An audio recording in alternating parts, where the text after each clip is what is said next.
Hi and welcome to Yeshiva Shem V'Aver. I'm Rabbi David Katz. This is Parashas Ki Seitzei. The title of the article, "O Rebbe, where are you, Rebbe Akiva?"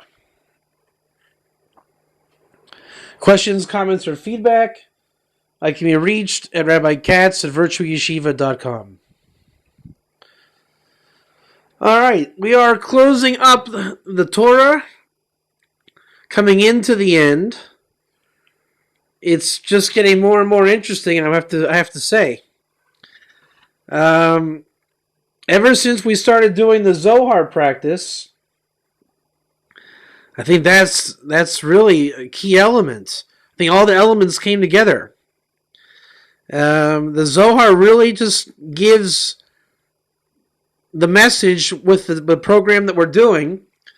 So a friend of mine told me years ago about things that I do. He said, not everybody does what David Katz does, but what he does, it works. That was when I was in yeshiva. A friend of mine said that. And it's true. The Haftorah, the Zohar, the article, the Ger, it just works. It's a very good chemistry. And obviously, it's not that it's not done for a reason. It's just how many people would think to do it, and it's everyone involved put together. I mean, Joe put me on to the Haftorah. I just kind of found the Zohar. We came across the articles of the Ger, and voila, there it is. So let's go ahead and start. As I'm saying, it just gets more and more focused when we put all of this together. Once we've hit the book of Devarim. So I don't know where we're going in terms of the closing parshiot of the Torah, but it is bound to be interesting, coming right up through the holiday of Sukkot. The Haftorah is simple as far as what we do, just kind of giving a general checks and balances to the nature of the article, hoping that if I write the article on X, hoping that the Haftorah doesn't say something completely different. The common thread I found in the Haftorah, basically the idea is that Jerusalem is going to be expanded, populated, rebirthed. Hashem will bring her back. And it doesn't seem possible that the way that the Haftorah speaks, that it should be devoid of Gerim. It's talking about expanding cities and towns, just all the allusion to where it's going, what it's going to do, and the subtleties of the language. It really sounds like it has in mind a lot of people. And again, it's very simple to say, yep, all the Jews, we're all going to be there, but we're not. There's going to be Jews all over the land of Israel. So what will make Jerusalem expand well beyond its territory? It really sounds to me that Gerim are figured into the prophetic spiel of the Navi. Something I found really interesting. This is one of the deeper things I've ever found on my own, proven. There's an aspect of Kol HaTorah, the Vilna Gaon's book, Sefer on Redemption. And it says, with great mercy I will gather you. Rachamim Gedolim, forget the word for gather. Like Akiva, forget the exact word. The gematria of that expression, the Vilna Gaon brings it in the book. It's one of the major components of Kol HaTorah. It has a value of 893. And I remember to look when I saw it in the prophet, because I remembered in the Vilna Gaon that it was one of his concepts. And it's interesting because this week's parsha is also the name read, the Sol Mazal, if you will, of the Vilna Gaon. When it says the weights and measures in your home. So the Vilna Gaon's name is Eliyahu ben Shlomo Zalman. And the word Evan is stone, good measure, is like saying Eliyahu ben, shorten the Eliyahu to an aleph. And then Shlema, he says, is Shlomo. A play on words. So the Vilna Gaon saw in this week's Parsha his entire mission. It's very interesting because I've never seen any parsha blow up like this one ever before, and the more I learn it, it really does resonate and draw from Kol HaTorah. So therefore, I knew to look in the to the gematria because I remember the expression, and it comes out 893, which is the Atbash of Avraham. Now, what is Atbash? Every letter has an opposite in Hebrew. The Aleph is it's the first letter, so it can switch with the Taf, the last letter. The Beis can switch with the Shin, the Gimel with the Resh, the Daled with the Kuf, until all the way through. So Abraham in the opposite letters is 893. So I thought, okay, interesting. I remembered it having a gematria that was apropos, and there you have it. So when we get into the Zohar, the Zohar is, I never saw it to be so fantastic. It's like he brings everything that you're not even aware of. Not everybody thinks, that the Zohar is bringing in the Haftorah. So if you don't read the Haftorah and he mentions a phrase in the Haftorah, you just say, okay, just another verse from the prophet. But once you know the Haftorah, then you know why he's bringing it. So right when he brings the expression from the Haftorah, with great rachamim, with great compassion, I will gather you, which we know, background learning, it's the gematria of Abraham. The very next words of the Zohar, this is Abraham. I thought, no way, no way. It was the most sublime, checks and balances of seeing it work out. The Torah was there, the Zohar was there, Kol HaTorah was there, the Parsha was there. I mean, everything converged. Imagine every word of the Zohar, which it is, on that level. Where you can draw, the reason why he brought it in is because this Parsha in the Haftorah, I mean, it's divine. It's really the product of revelation. To get it down to where an expression matches in gematria what you're about to say, I mean, that is just perfection to a T. It was a bracha from God that I even saw it. Mind you, the tail end of that Zohar expression is good news. Just want to throw it in. He says that everybody wants to talk about Armageddon and people dying. Let's kill everybody off. All right, the blog scene has this. Everybody knows. And then there's another camp of people on Earth that say, well, maybe it would be better if people lived. Maybe it's a greater Kiddush Hashem if everyone lives. And the answer, they say, is the trials and travails are the birth pangs of the Messiah. And the actual birth of Mashiach comes with rachamim, with mercy.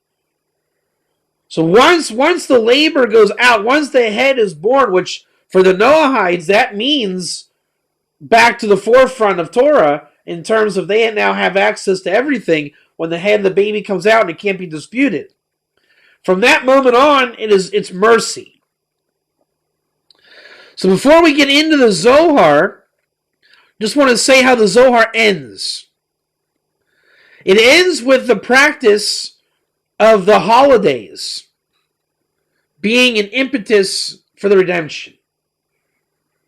Then, throughout the Parsha, in the Haftorah, but in the Parsha itself, there was a moment where it says, the guy that just got married, he does not go out to war. He makes his wife happy for a year. So the Zohar then talks about that, is when, during the year, when you keep the year, you bring happiness to the world of Bria, the world of the Ger.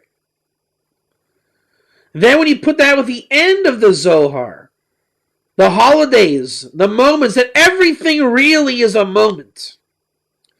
Everything is a time. We learn from the counting of the Omer, every moment counts. Holidays are big moments. Shabbos is a big moment. But whenever you spend as a Jew, talking about from the perspective of light to the nations, whatever, when a Jew makes his business to do the year right, to do time right, really sanctify the moment, accentuate the time, that's the definition of to be a Jew, is to really live for the moment, live now. And you can't help but to sanctify the Torah when you do that. When he does that, the world, whatever, the Noahide is brought to happiness. That happiness, let's even go and call that chedva, is the union of the two souls.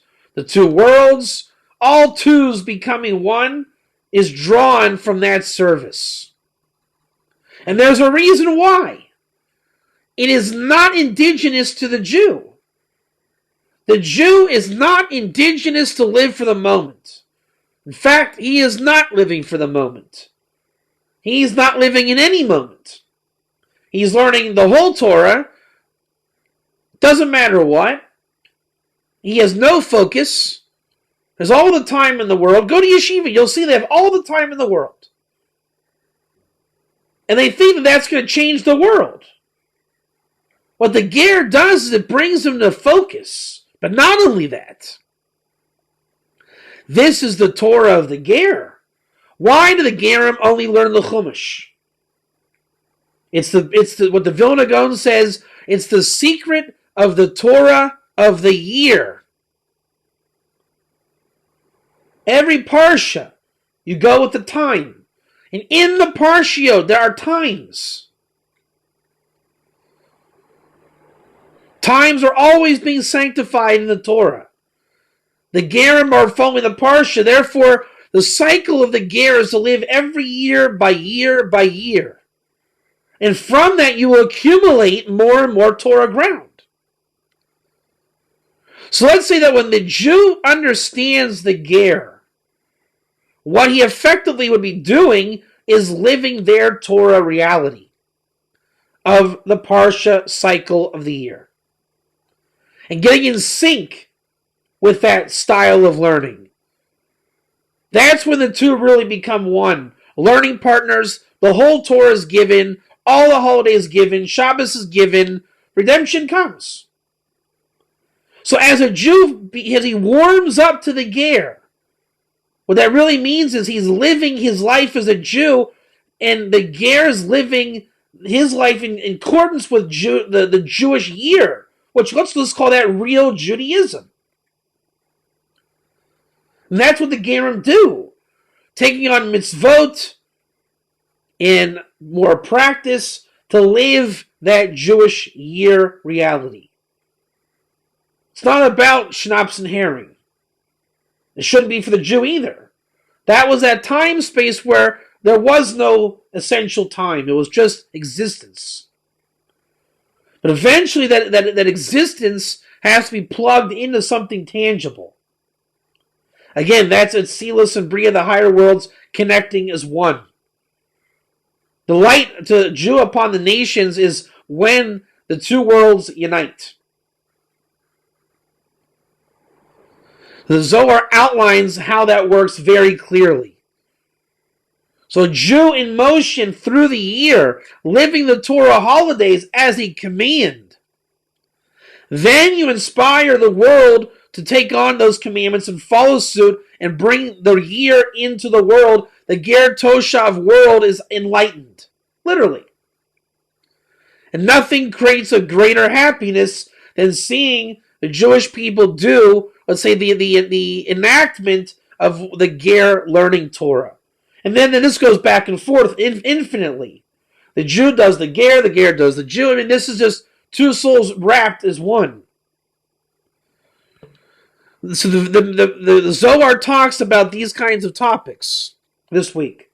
Really making redemption tangible as something that you can learn how to do. But you take out the ger, doesn't You're taking out half the person. Try conceiving a baby with only the man. Doesn't work. Or only the woman. Doesn't work. Fertilization takes two.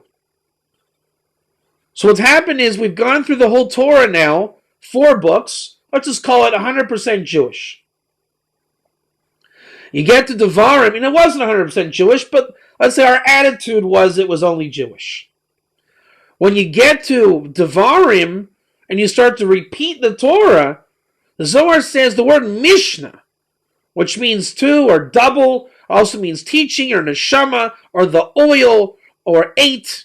There's a lot of meanings. Joseph was second to the king, Mishana the Melech. That word, Mem Shin Nun Hey, in any permutation, the Zohar says that is the world of the Ger. So when we get to Mishnah Torah, the repeat of Torah, all of a sudden, we are repeating the Torah, but we're finding just how prominent the Ger was all those 4 books back.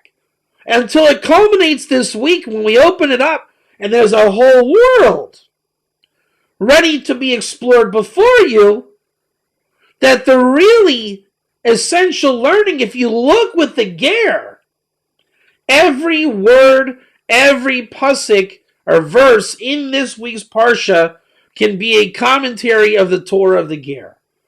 I urge you to try it yourself and see. Every inch of the Parsha, now that we've built up the stamina, the vernacular, the repetition, everything stands as a version of the Torah of the Ger. That's not to exclude, let's say, the whole world. But everything, there's 70 faces of the Torah.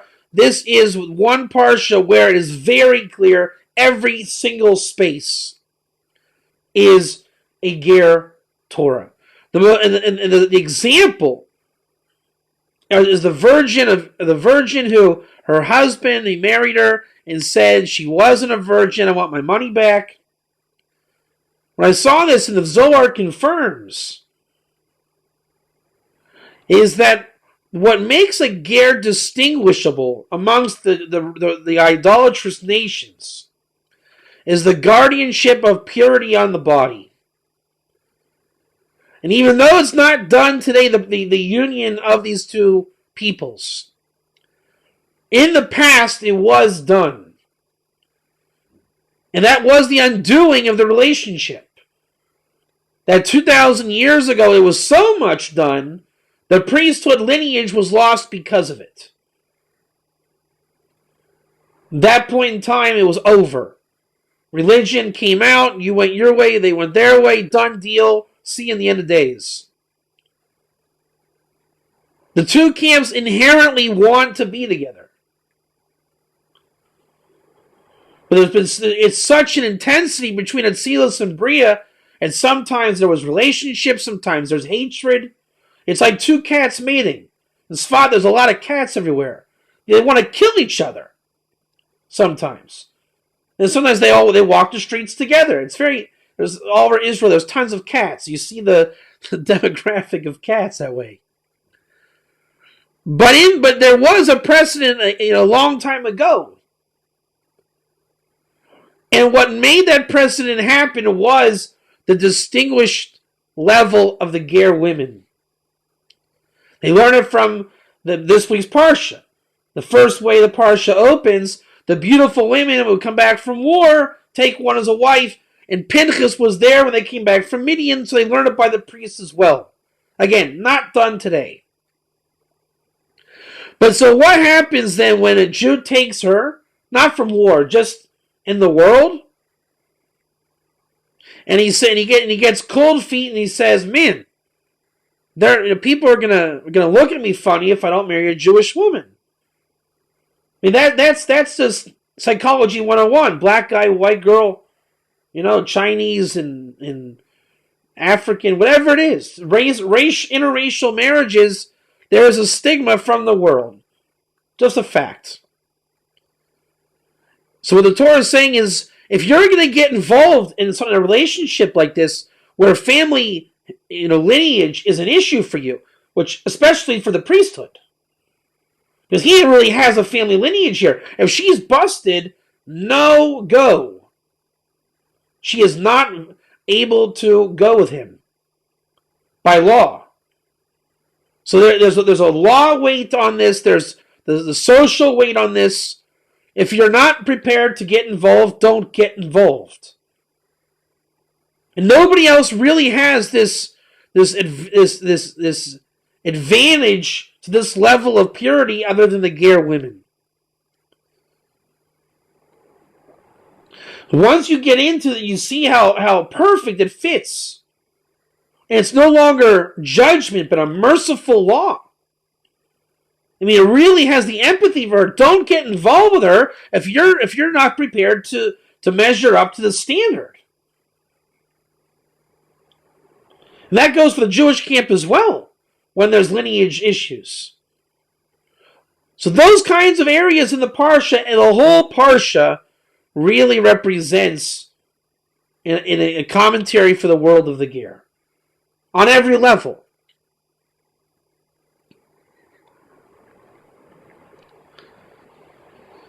The Zohar then goes on to explain what is this world of the Ger?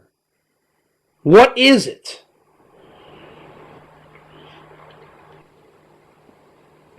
There's two ways of describing it, really. One is where the two upper worlds unite and overlap. He who comes from that union is a Ger. When you sleep at night, all the worlds kind of come together, called Olam Hahu, a spiritual exchange world. The Ger comes into Olam Hazeh from there. This world from there. It's a sublimely spiritual world. That's all I have to say about that. Zohar also says something very interesting, that idolatry comes back in the end of days. So you're going to have a people who went through idolatry that will tell you how to fight idolatry. Because the Jews think idolatry ended 2,000 years ago. Then they say, but wait a minute, there are no idols today. No one bows to a statue. So the Zohar answers, the Erev Rav, people that convert or go up in holiness by seizure, by grabbing it illegally, who become akin to the wicked Amalek, they know idolatry. Now, what we have in the world is everything but the idol. Therefore, the Erev Rav know how to manifest in physicality what the idol represents without actually having the idol. It's the negative of the idol. So I never thought of it this way. I can only imagine when a Ger sees this world, tell me if I'm wrong, I'm imagining, I just started thinking about it today as I was reading this, the entire world we live in must be one big idolatry holodeck. Is this right? It must be literally one holodeck of manifest physical idolatry. So people don't see it because they're looking for the idol, whereas the halls and chambers that we exist in have become idolatrous. To which the Zohar says, when you have this level of idolatry, you will find corruption and immorality. We are certainly there. And it makes sense all the more so that Gerim would come back in this day and age. And to their dismay, they come out and they say, man, everything is plagued with this idolatry. But then they are the ones to get rid of it. They've been through the fire. They know how to get rid of it.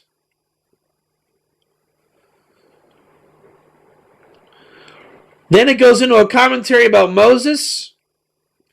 There are two stones in Atzilus, the upper world, one called Sachar, one called Hadar, top and the bottom.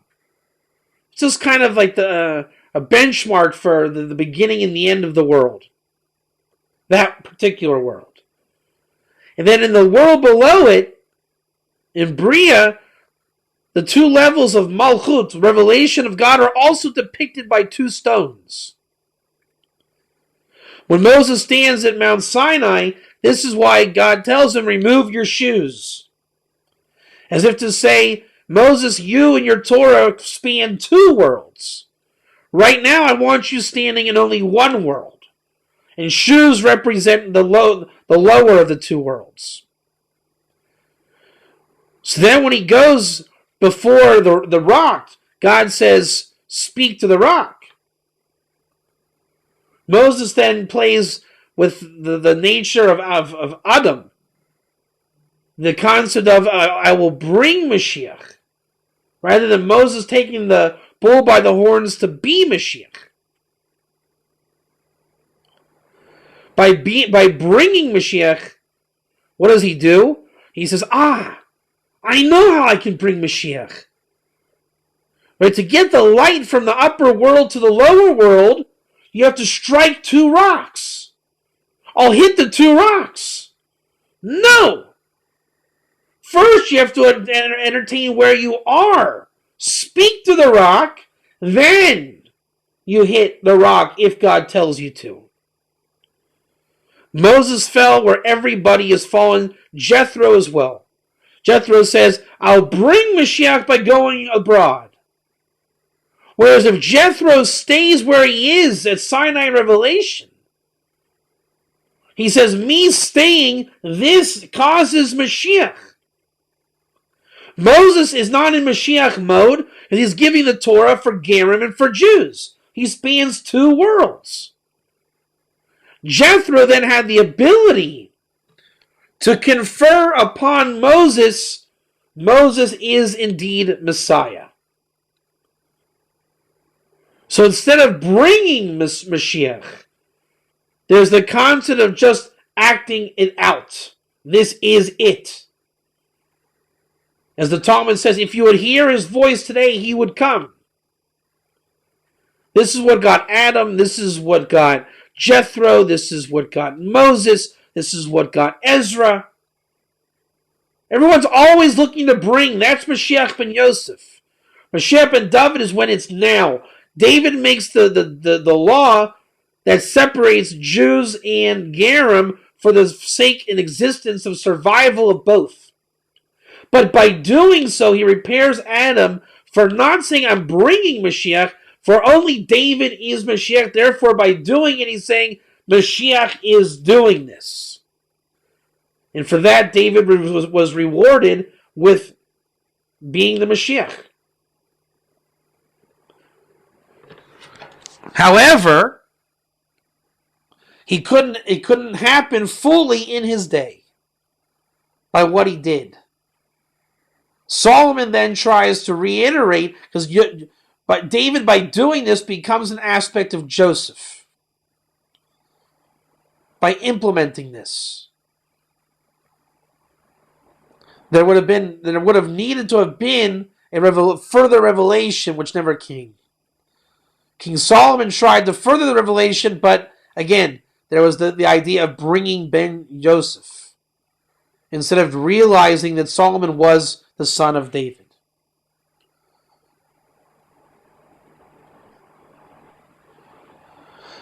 And to finish the concept of the Messiah theme in the Zohar explains how Mashiach is Pinchas, David, and Moshe, and there's no contradiction. Moses has a Torah in existence that spans two worlds. So he is an aspect of Messiah, but not the Messiah. Pinchas then represents the Jewish aspect to Moses, as opposed to being the dual in nature. Thereby, Pinchas is more of a Mashiach than Moses, but not yet the entire Mashiach. They both share the same place and proximity in the spiritual worlds, which is between the two upper worlds. David comes along. David is Jewish, and yet he calls himself a Ger, and David learns the Torah that spans two worlds. For this, Ezekiel says, in the name of Hashem, I will raise another David to be king and ruler at that time. David thereby is the name of Mashiach, Mashiach ben David. And lastly, for the Zohar, very interesting, just of note, People want to say the Zohar is a forgery because really of the greatness of the Zohar. Synagogues in the Ladino world are called esnoga. And it comes from this week's portion of the Zohar where it's called Eish Noga. Noga is like a coal and Eish is fire. And Rabbi Shimon Bar Yochai says that this level of Malchus, the revelation, the 10th attribute in the upper world of Tzilus, is the Shekhinah, the divine presence, is called Beit Knesset, a house of gathering instead of a house of jail. And we call her Eish Noga. So what they say is that in the time the Zohar was published, they said, you see, nowadays in the medieval times, it's called Esnoga. So they put it back in the Zohar, because how could the Zohar have known that in the future they would call it Eshnoga or Esnoga? Rabbi Shimon Bar Yochai is not a prophet, so how could it be? And the answer is they're looking at it wrong. Rabbi Shimon Bar Yochai is saying Malchus is called Eish Noga, the fiery coal. And the term for Malchus is a house of gathering. So one day after the exiles went out, they had to pray. Prayer was developed. And what was the Hebrew name given to a synagogue? Beit Knesset, house of gathering.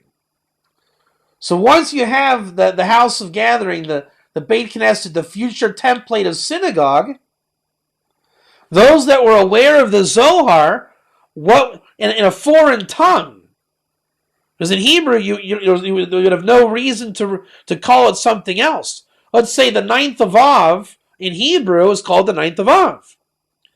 But what if we had a major Jewish populace in Canada, and in English no one knows what Tisha B'Av is? So I call Tisha B'Av Food Day, to say the opposite of what it is, which I'll say is a representation that in the future Mashiach will come, will eat on Tisha B'Av. And then you'll say, because the Zohar says that the essence of Tisha B'Av is food. I'm making that up. But that's how it was. The Zohar called the synagogue the fiery coal. So 1,000 years later, when they went to make the first synagogues in the Ladino world, in a Ladino language, they called it Esnoga. So the skeptics, they just look at it wrong. All right, into the Parsha we go. The Parsha is predicated on that our Parsha is about looking at the Parsha with one view. Let's say it's totally Jewish. The more you get into Talmudics, it just becomes resoundingly Jewish. Let's take the Virgin of Israel, okay? Which the Zohar, as explains, can be both Jew and Ger. We learn it as very Talmudic when you get into the laws. First, there's the engagement called the Kiddushin. Then, when you're finally with her, it's called Nisuin. And this could be a long time in between. They give all the reasons why. Then, if you say she's not a virgin, it could be she was doing adultery. And you get all these laws, which anybody familiar with the Babylonian Talmud Bavli, it's famous for that. This is where you get all the famous statutes. But if you get to the point where you can understand that it doesn't always have to be that way, that the ger exists through the whole Torah, as we're repeatedly seeing, you can begin to uncover a completely different view of the Torah, coming into focus the 70 faces of the Torah, which is a nice way of saying the perspective from Malchus. It's just a different perspective than somebody else. That level is called the circumcision of the heart. There's no more bias. Don't tell me what I'm supposed to see. Let me see what is. Now that is not to negate the Jewish story there. What it does is to say it's not only a Jewish story there. And the Jewish story may have many levels beyond it, as the Zohar expresses. From the mouth of God I heard two. God has the ability to speak, and we hear more than one. Hashem spoke at Sinai. We heard, I am Hashem your God. You should have no other gods. Moses was the master of the encapsulation of this. Rabbinical tradition, when time will develop, is to master the art of Mipia Gavora. From the mouth of God I heard two. Mipi Gavora, from the mouth of God, is the same gematria value of within Pardes. In fact, this is Pardes, the spiritual orchard where the simple hint, the allegory, and the secret form together to reveal the chassidut of the Torah, the innermost dimension, where all knowledge is made available as an awareness of God. Within Pardes, from the mouth of God, all have the same gematria as Ish Yehudi, the man of Judaism, which also go back to the same gematria as Moses. They all come from the same angle. The Talmud explains that Rebbe Akiva and his three rabbinical partners went into this level of the Torah. They went by Shem. Now Shem can mean our friend Shem, because Shem went to the same place by names of God. Shem represents names of God. The Torah of Shem, when you get to the bottom of it, is the employment of names of God, which the Zohar this week says, El Elijah Pinchas is called the righteous priest along with Shem, because Pinchas is embedded and imbued with the names of God as well. So essentially, when Shem ate from the tree of knowledge of good and evil, he was pushing the Pinchas Eliyahu envelope. Thereby, Pinchas Elijah is the Messiah. By this technique, you get into the Pardes, into the orchard, into where Torah is on every level. That level or place is indigenous to the Ger. That's the point. So Rebbe Akiva, who comes out unscathed, he comes from Gerim. And it's to me, it's a question, what is the nature of the Ger of Rebbe Akiva? We say the same thing about Rebbe Meir. We find out that Rebbe Meir's father was not a convert, but a Ger proper. Rebbe Meir then converts.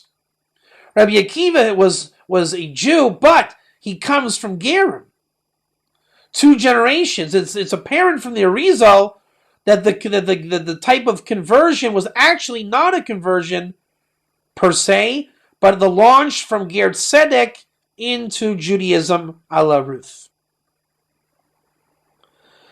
This is called in Jewish law the Ger who comes in your midst. Non-Jewish to the point of interacting, immersing in the Jewish people to formulate Ger Tzedek that becomes a pathway of conversion should one want to convert as the reason of becoming a Ger. Thus, for Rebbe Akiva, this is indigenous territory. The knowledge of the Ger is what allows one to really understand the entirety of the Torah on that level, which is called the Torah of the Rakia, the Torah of the firmament.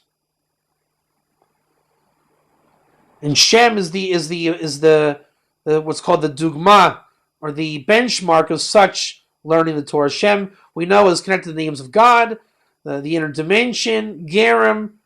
So when it says Al Yadei Shem, by means of Shem, it means what he stood for and who he is.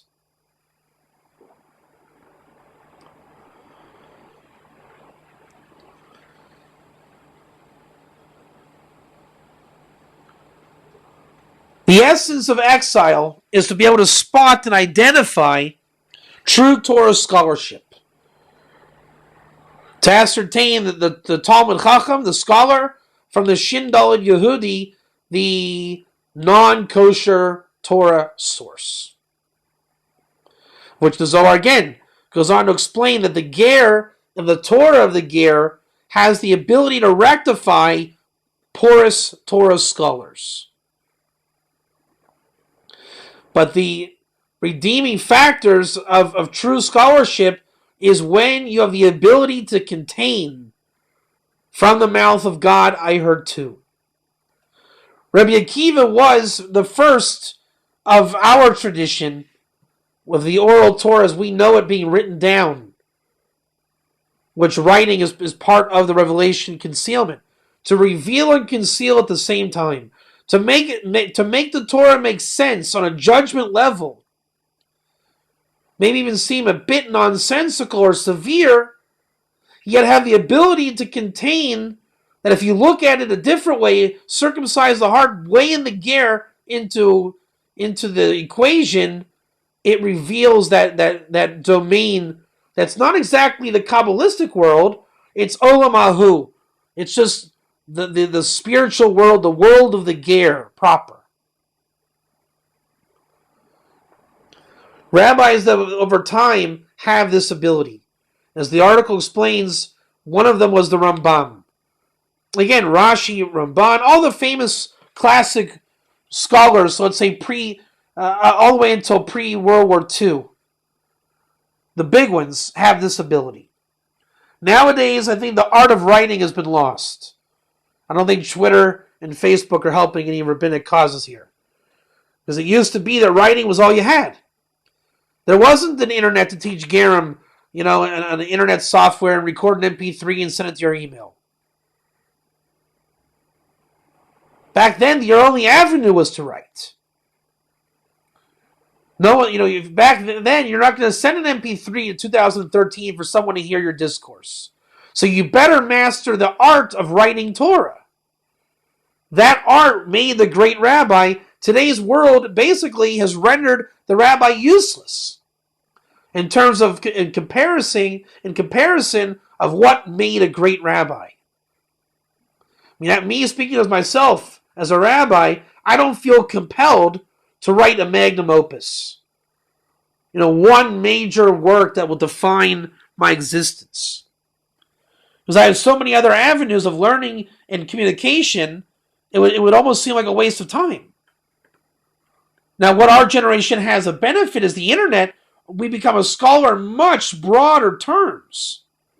We can know way more knowledgeable things.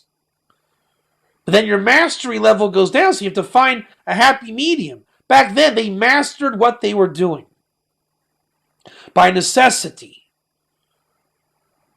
There was no other distractions in the world. And speaking of this avodah zarah idolatry, they weren't dealing with a world of idolatry.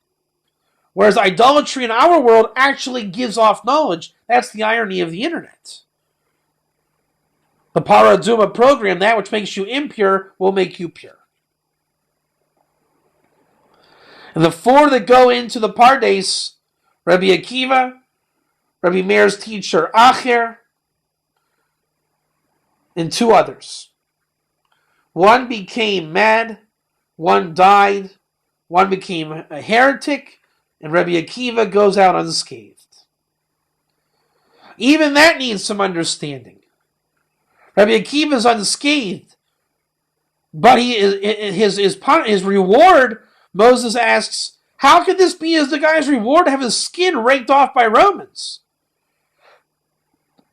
Hashem tells him this is how he arose to the world of thought, the level of chachma of Atzilus.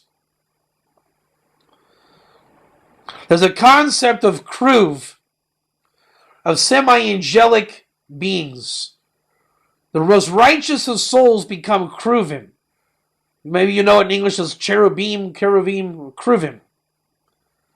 And what makes them unique is they're so much of a tzaddik, their death must be concealed to avoid idolatrous worship of their grave.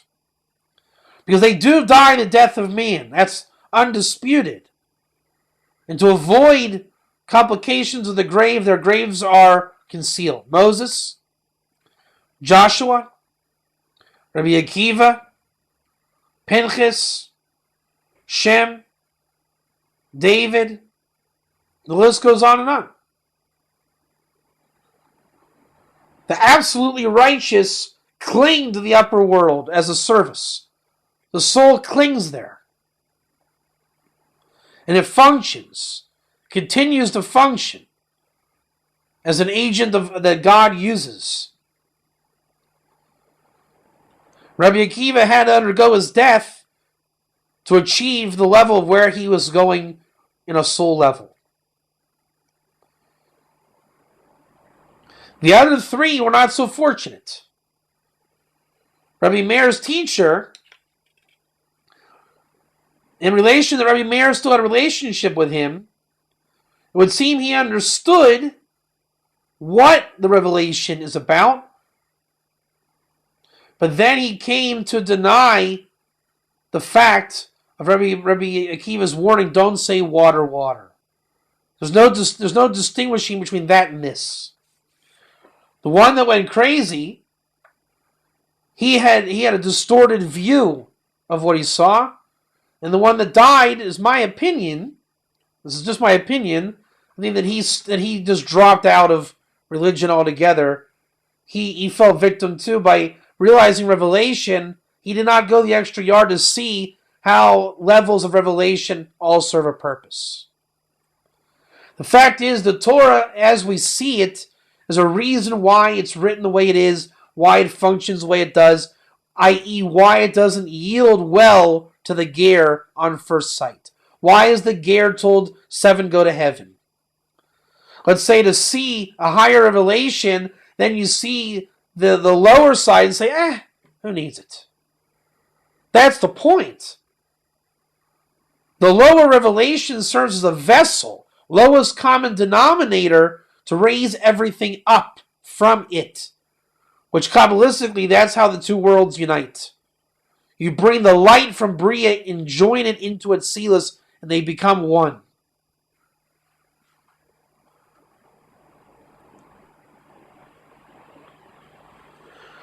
Back to Rebbe Akiva. Rebbe Akiva is unique that the whole Torah comes from him. This is the true level of the Gemara, of the Talmud, the oral exchange Gemara. By taking the Besulat Yisrael, the virgin of our Parsha, and let's say you take the non-ger approach, what you have is the ability to bring out infinite law. It's worded in a way so that if you take out the real meaning, let's say the ger, what you have is all the different light pill-pull. Now we know pill-pull is the understanding of matter to matter. Let's say pill-pull light. Laws, which becomes again the vessel of the oral Torah. Now you have a vessel that the ger can exist in. And from that you can now launch to the essential oral Torah, let's say the Torah of Israel, the Yerushalmi Talmud, which the Zohar is in alignment with. Thus, Rebbe Akiva, by knowing all the different levels of Kabbalah, of law, of Torah, he knew the different levels. He could structure the levels within levels. There could be a pill-pull proper of concealment and revelation by Rebbe Akiva. Once you view the entire Chumash in this way, all the basis of laws can come through. The Mishnah was thus established by Rebbe Akiva. He becomes, let's say, super rabbi to codify for the first time since Moses' revelation. Because what he really did was he got to that place of Moses' teaching, which Moses was in a classroom and saw Rebbe Akiva teaching in the future. And they asked Rebbe Akiva where he learned it from, and he said, I learned this from Moses, and Moses himself didn't know the answer. So you see how combined they really are. This is the template of the Zohar. This is the template of going deeper and deeper and deeper in matters of Pardes or Zohar, Pilpul, whatever you like to call it, the Torah of Shem, Torah of Aver, as we're getting into. Aver was called a great prophet. There's all the time when there's a revelation to go beyond to the point of concealment to going back to revelation. The more you understand the Ger and his world, all about the Ger, the concealment yields to revelation, which again would culminate in a proper year of Torah Eretz Yisrael, the Torah of the land of Israel, in full light.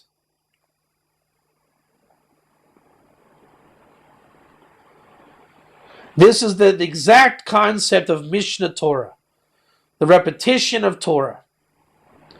A real rabbi of the back in the day would have the ability to conceal and reveal. Two levels that exist as one. Joining two worlds as one. And back to for perspective, the Rambam was one of the best. For he wrote and codified the entire oral law. If you want it from judgment, it's the strong hand, Yad Chazaka. If you want the real matter within the matter, that Ger world, and all that it represents, it's mercy. This, the Zohar says, is the essence of a rabbi, even today, in the laws of Noah.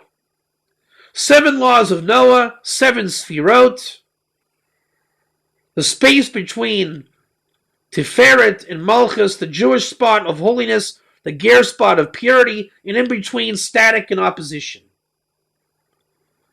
And the goal, again, is to unite two worlds. Beyond 7, go to heaven, to the level of Torah Eretz Yisrael, to keep that year on both sides. And the base stand, the 7th Noahide law, is the benchmark of this exercise. The Yad Chazaka, the strong man, says, Rabbi, is it true I can't keep Shabbos? Rabbi, is it true I die if I steal this? And that's the nature of questions. Tell me what I can't do. The real rabbi is supposed to hold, from the mouth of God I heard too. Understand Mishnah Torah. Understand that the entire Torah is on repetition each time you do this, which gives you a resuscitation of the entire Torah. That's how the Torah is fractal, and you can know the whole Torah. That's what Chassidut is when you see double, when you repeat, everything comes down.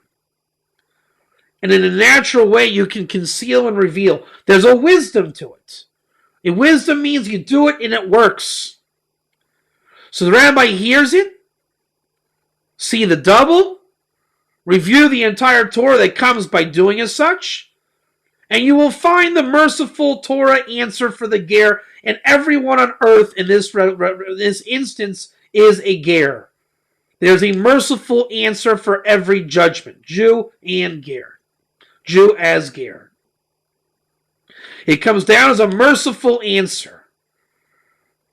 That is the way the Torah works. That's the way a rabbi works. That's the way Moses worked. That's how books are written. That's how you go from definition of everything to coming out as something. Something different. Something else. The difference is some people just want judgment. Rabbi, tell me how I'm going to die if I do this. Okay, you die if you do this. It's not for the sake of heaven. It's just kind of, trading blows. Well, you get me on this one. It's all trading blows on both sides. Jews that read the Rambam, they don't want the depth. They say, tell me what I can't do. And that just diminishes the Jewish year, diminishes the land of Israel. Whereas if you do it for the sake of it, for the sake of heaven, tell me what I can do. Tell me what it is. Tell me how it is. The benchmark again goes into our parsha. Do you have a circumcised heart or not? Do you understand Torah of the Ger or not? And the Torah of the Ger means you get to that place, Olam Ahu, the world of it, where all the Torah is constantly being resuscitated. Constantly. Intellect is a ger in this world.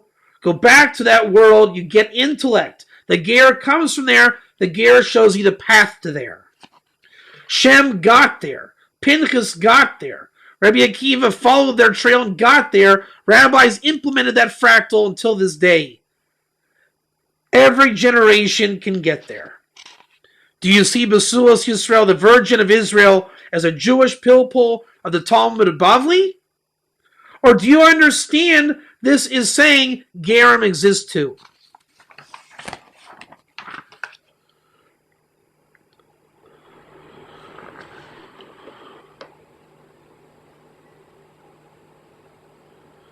To emulate God is what it's about in Torah. Yes, rabbis have a special gift of emulating from the mouth of God, I heard too. And no, they are not God. But the point is, we learn from God how to give over Torah. And we've had great men establishing tradition. First off, Moses. Then you have a Rebbe Akiva. Then you have a Rambam. All through time, you had certain souls that had relationships with Gerim over the years. And how do we know? Because their Torah speaks of it. Every great rabbi, really great.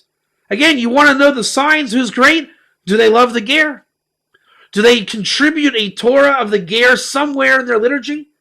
Most often the great ones, and not even most often, always, the great ones do. And they're not God, but they know how to give over the Torah. Ironically, it's the ones that don't know how to give it over that people make the wrong conclusion.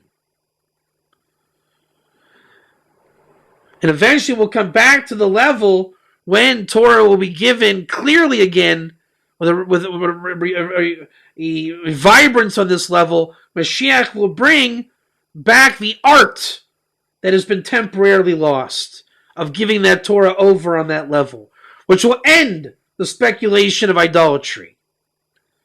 Because last time I heard, nobody idolized the Rambam, nobody idolized Rebbe Akiva, and nobody idolized Moshe Rabbeinu. That's how ironic it is. With the idolatry running, especially in the world today.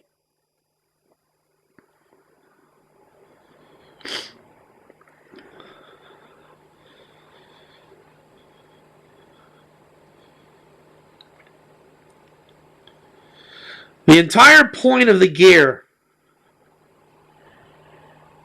is to bring light into his world, and he brings light into the Jewish world, and all there is light in the world.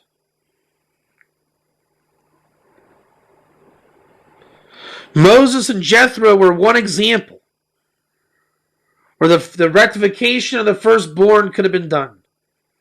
If Jethro stops looking for Mashiach and acknowledges Mashiach can be now at Sinai, then you have the repair of Adam, the repair of the world. Everyone's going to look for light somewhere else. Bring the light now. The more we concentrate on now, you'll find Gerim will be in proximity of Jews, and Jews will be in proximity of Gerim. Live for the year now. Live for the moment now. Make the world of the ger happy now. Find their Torah now. The ger then will find the Jew now, and so forth and so on. As the redemption trail is in the year. And here we are in the Parsha just before Rosh Hashanah. The Zohar is winding down and tells you, okay, are you happy now? We've read the whole Torah. Are you getting now what it's about? Are you seeing how the whole Torah can be the ger's world, the Jew's world, and it's not a contradiction, and the ger lives for the Jewish year, the Jew lives for the ger in his Jewish year? All is one, yet it's not a contradiction that there is two nations. From the mouth of God I heard two. How Rebbe Akiva can teach Jewish Torah, yet still contain ger Torah? Or all that comes with ger Torah, the world of the ger? It's about living in the moment. Rebbe Akiva died in the moment. Moses died in the moment. David died in the moment. Joseph died in the moment. Even Shem, as we find out, with Solomon, died in the moment. This week's Parsha is very easy to get. Once you circumcise your heart, understand that there's a ger. And you know that by nature, you are not locked into a certain way of thinking. You're free. The Torah still exists, but you're free to look and see what you look at. And there's no contradiction here because you're looking with the fear of heaven. Where Moses turned his head and said, I don't want to look. God wants you to look. Because then when Moses wanted to look, God says, hey, now you want to look. Just know where if your shoes are on your feet. Know if you're hitting or talking to the rock. Know if you're leaving, if you're standing. Know what your cause is. Know what you're celebrating. Know what time it is. Know who you're standing with. Awareness. The more aware we become, loving the ger becomes a reality. Living in the year together is a reality. Light in the world becomes part of your reality. Seeing the Torah open to infinite possibilities, to the non-exclusion of the ger becomes reality. Then you can start to understand the secret of the Torah, the Sod, how it really fits with the Pshat. All levels of Pardes coming together. And it's very simple. Sov Ma'isa Machshava Techila. The end deed was first in thought. The ger comes from a very simple place.